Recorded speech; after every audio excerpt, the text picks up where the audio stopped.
Kashmiris on both sides of the line of control and world over will observe the right to self-determination day tomorrow to reaffirm the pledge to continue their liberation struggle till it reaches its logical conclusion.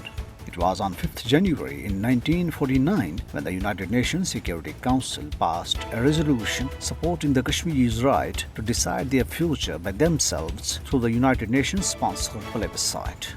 The day will be marked with various activities, including rallies, seminars, and conferences across the world to remind the United Nations of its obligation to settle the dispute by implementing its own resolutions on Kashmir. All parties Hurriyat conference leaders, including Naeem Ahmed Khan, Shabbir Ahmed Tar, Lal Ahmed Wah, and Abdul Samad Inqalabi, called upon the world body to come up with an explicit roadmap for the settlement of Kashmir dispute to save the Kashmiris from losing their life, land, and identity at the hands of Modi-led fascist Indian government. The leaders reaffirmed the pledge to continue the struggle for right to self-determination come what may. Meanwhile, posters have appeared in Srinagar, Ganderbal, Hajan, Sopore, and other areas of the occupied territory urging the United Nations to stop the Modi regime from taking brutal measures to change the demography of Muslim-majority Jammu and Kashmir.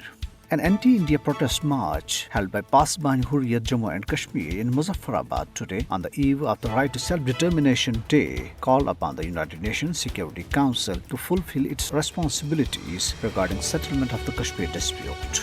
Meanwhile, Indian troops, in their fresh act of state terrorism, martyred two more Kashmiri youth, namely Amir and Sameer, during a cordon and search operation in OK area of Kulgam district today, raising the toll to 4 in occupied territory since yesterday.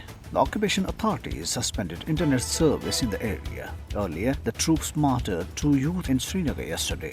The killings triggered forceful anti-India protests in martyrs' native Kolgam and Hajan areas. High-pitched pro-freedom and pro-Pakistan and anti-India slogans were raised during the protests. In a bid to escalate the killing spree in the garb of anti-militancy operations in the occupied territory, New Delhi has decided to equip even its police force with deadly American Sig Sauer assault rifles and pistols.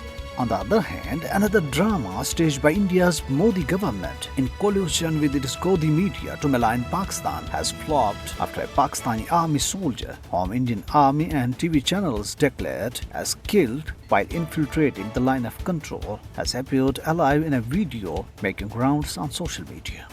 And in India, under Modi, hundreds of Muslim women were again put up on online sale through an application, this time called Bulibai, created on GitHub, an American hosting platform. 6 months ago, the Muslim women also went through a mortifying experience of being put up on auction through what is sarcastically called Suli deals.